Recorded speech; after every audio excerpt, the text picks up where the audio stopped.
All right, I don't know how this video is gonna go. Hey everybody, thanks for coming to dance with me. I'm Laura, and today we're gonna be using that classic sequence, the Frankie Sixes, as a platform for creativity. We're gonna play with entrances, extenders, exits, and some extracurriculars, as well as lead-follow technique and some philosophy behind how to make stuff work.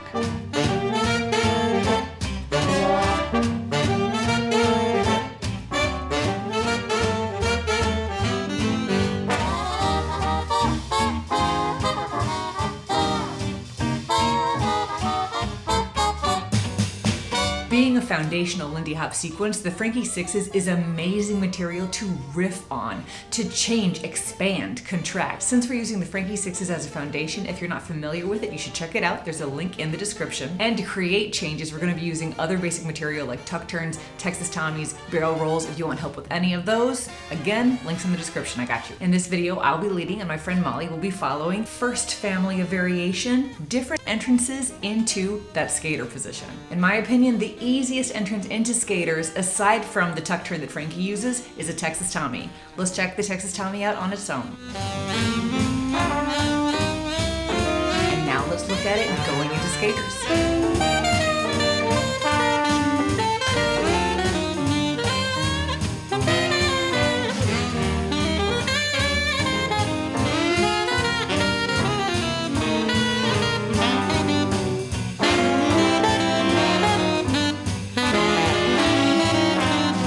Research into the original Frankie Sixes video, I found this clip of Frankie and Sylvia dancing.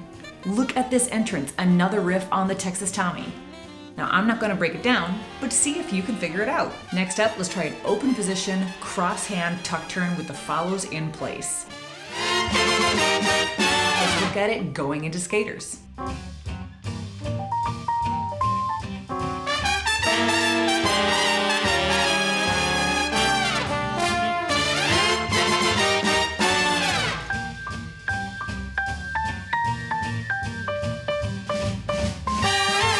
Look at a few details. As the lead, I'm trying to guide my hand around Molly's circumference to make this obvious.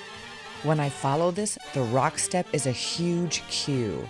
I feel it's exclusively rotational, no direction at all, and I try to step accordingly. To make the skater's entrance work, it looks like I move beside Molly, but I almost feel like I'm moving diagonally towards Molly. When I moved to the side, I felt that we were too far away and the rock step was uncomfortable. Feel things out with your partner and find out what's right for your partnership. Next up, a turn down the line. We're right to right crosshand. Molly passes on my left side.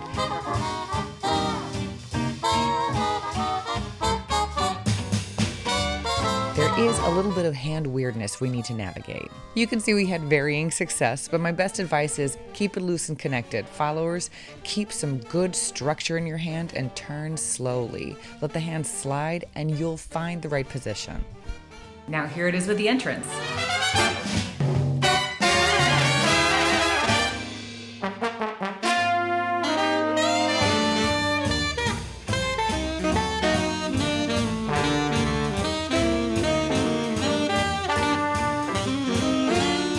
Playing with how to change things around, I tried turning the other way.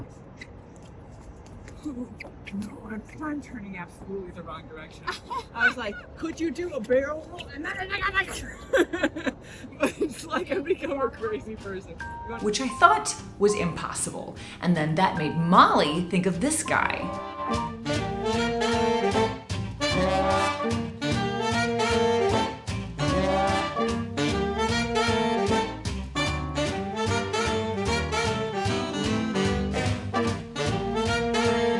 Now this is actually a slightly different move. Molly is doing a right-to-right crosshand barrel turn that passes on the right side, not the left side. Irrelevant for the creative process. So cool! So feel free to play with it and mess up. When you have a bad idea, maybe it's actually a good idea. And now for one more entrance that I'm not gonna break down, here's something that Bobby White found and showed me from Harvest Moon Ball footage. Not totally a skater position, irrelevant, I like it. See if you can figure it out. There are so many other entrances, but let's move on. It's gonna be a very long video. But first, Patreon. Thank you, people of Patreon, for helping to make this video free for everyone in the world, including people like you.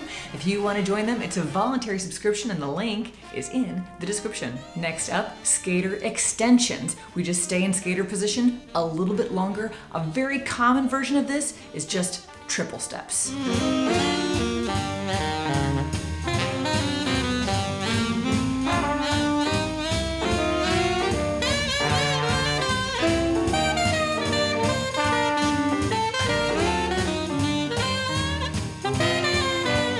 Let's add some spice with some quick quicks.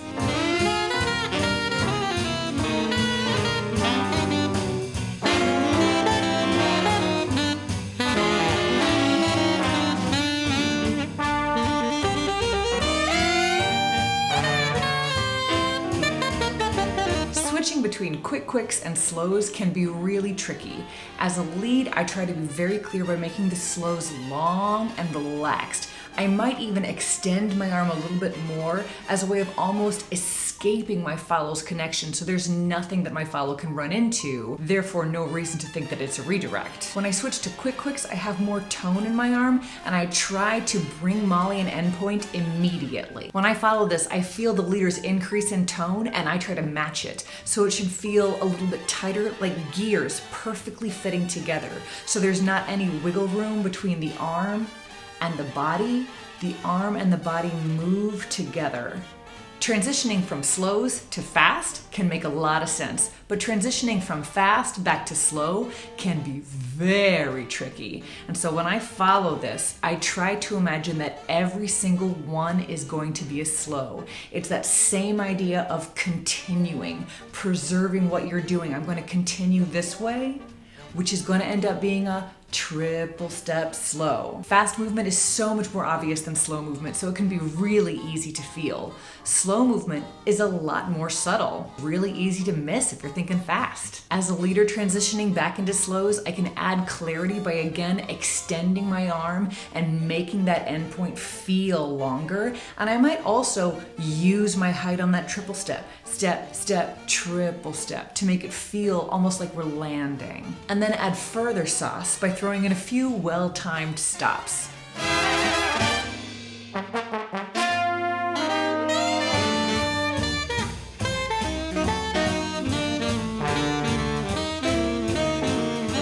Move your body into it. Leaders, don't try to be tricky. I'm not going to break it down, but here's Frankie Manning and Sylvia Sykes again doing a different skater's extension.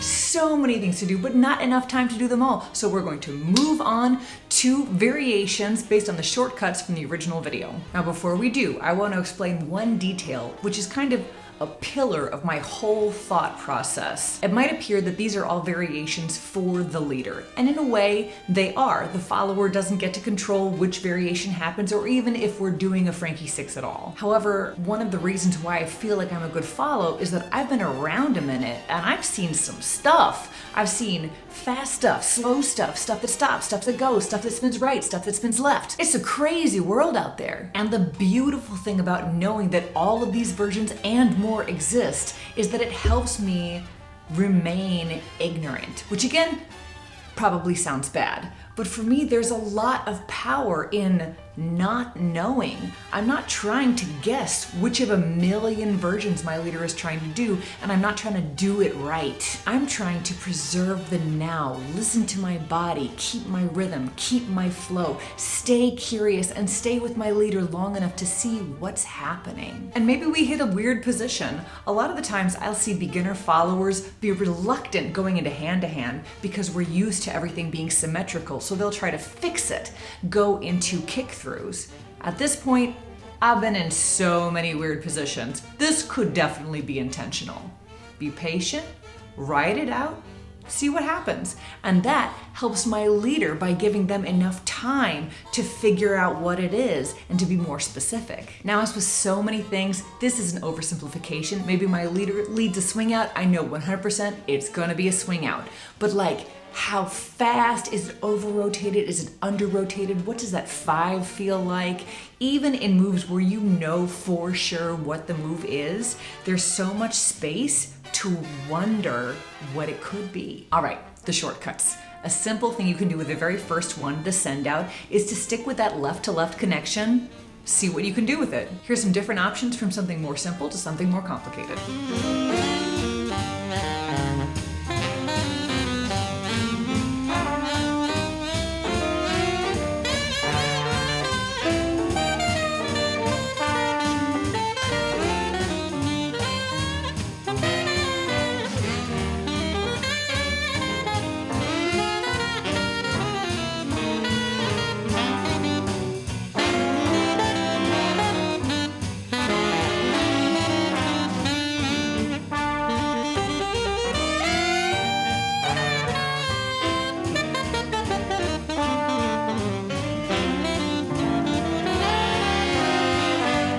Last one was fun. You guys, noodling around and making up new moves is fun. I was very excited when I thought of that one. Not gonna break it down. Slow down the video, figure it out. You know the drill. Now let's look at that second shortcut from video 1. Follows, you remember me talking about that hand being straight and still? Hold on to that idea because here are some counter examples. Check out George Lloyd and Margaret Bedicek. They get into skater position and then Lloyd does an inside turn exit. 2 versions, one ending in open position and one ending in closed position. Into a pop turn, very nasty. Here's Frankie Manning doing this same variation but into a steal. Now let's start by giving the follows another calm alternative. So we have calmest, no spin. Second calmest, slow spin.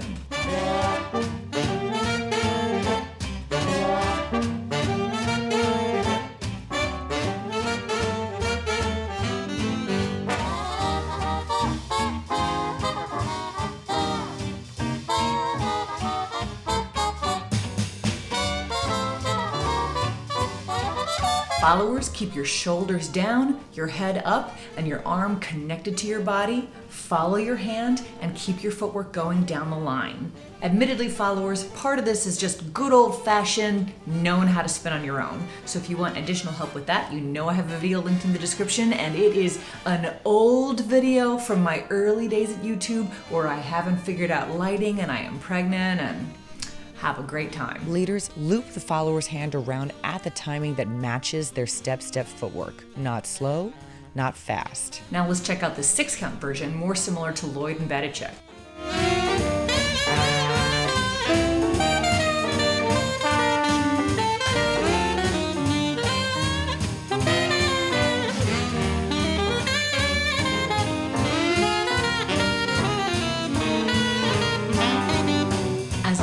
I'm trying to deliver the message of this fast turn on, let's say 4 and, but it depends on the follower and how self-connected they are. The message has to be early enough so Molly knows that it's going to be a triple step before she begins. Also, the message needs to be at the bottom of the turn. If I start adding heat at the top of the turn, it's too late. Heat at the bottom of the turn and then let it be nice and loose after that. On this first triple step, the connection is really wide. You can see how Molly is moving with her hand. Leaders, if you don't feel that the follower is connected here, I wouldn't lead a snappy turn. I feel like Molly is with me, and more importantly, she's balanced and with herself. At the end of that snappy turn, Molly doesn't put the brakes on. She keeps going down that same line. Instead of rock step, Molly goes back, back. Followers is counterintuitive because it's a fast turn, but it's still a slow turn. Breathe, follow your hand. Now that we have a good inside turn, we can play with that. Let's turn it into a barrel roll.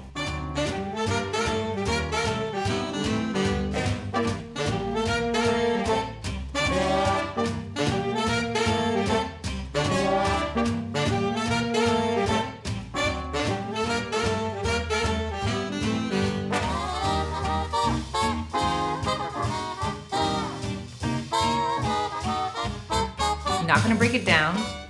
Slow down the video, figure it out, you know the drill. And here's one I made up that I'm really proud of. Elbow catch into inside turn.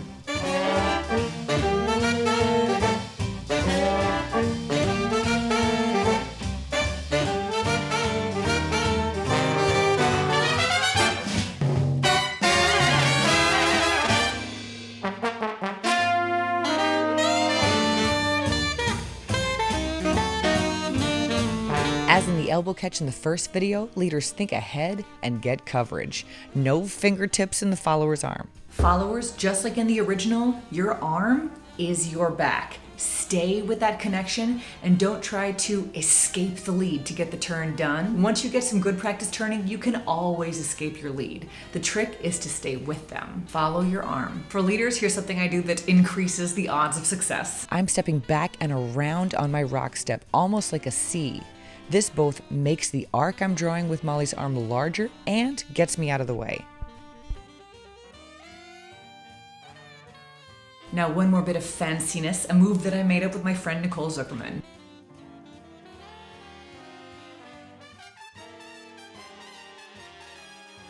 Now here's one weird thing about Lindy Hop, in my opinion, is sometimes moves just hit. Maybe you and your partner come from the same place, you're listening to the same part of the music, maybe you just recently saw the same bit of inspiration, and so it just hits together. And that's real. That's part of the magic of what partnership can be. You're just inside each other's heads. But just because you have something that's genuinely real with one person does not mean that it's real with everybody. From what I understand, correct me if I'm wrong, this is one of the primary differences between the modern Lindy Hop scene and a historical Lindy Hop scene is in modern day Lindy Hop, most of us have the expectation that we have the ability to connect meaningfully with everybody.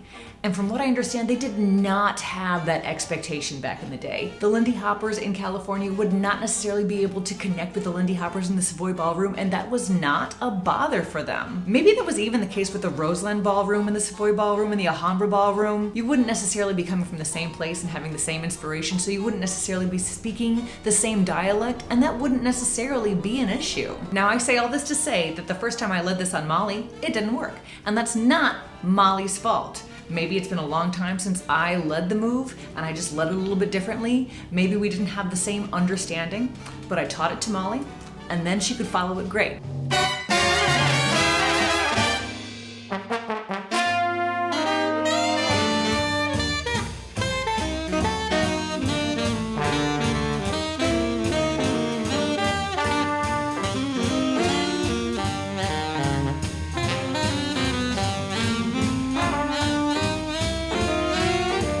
But that also doesn't mean that it's real. I mean, that's the issue with class, right? Just because you can lead and follow material from class with other people who are in that class doesn't mean that you can actually do it on the social dance floor in a meaningful way. But in my opinion, something that helps make a move more real, both by sensitizing followers to different cues and by improving the leader's specificity and clarity, is making up variations on a move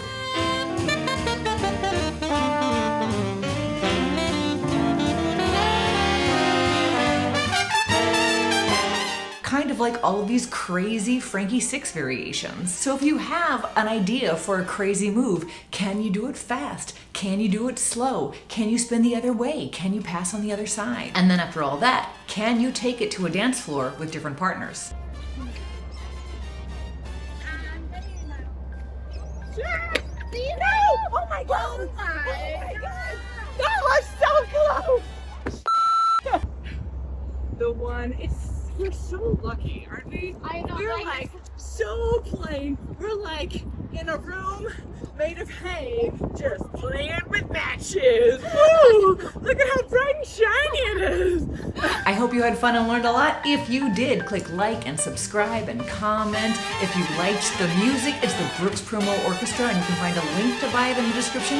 And half of the money that I get from this YouTube channel goes towards organizations that support African diasporic artists and art to honor the founders of this dance. And the best way to learn how to dance is to dance.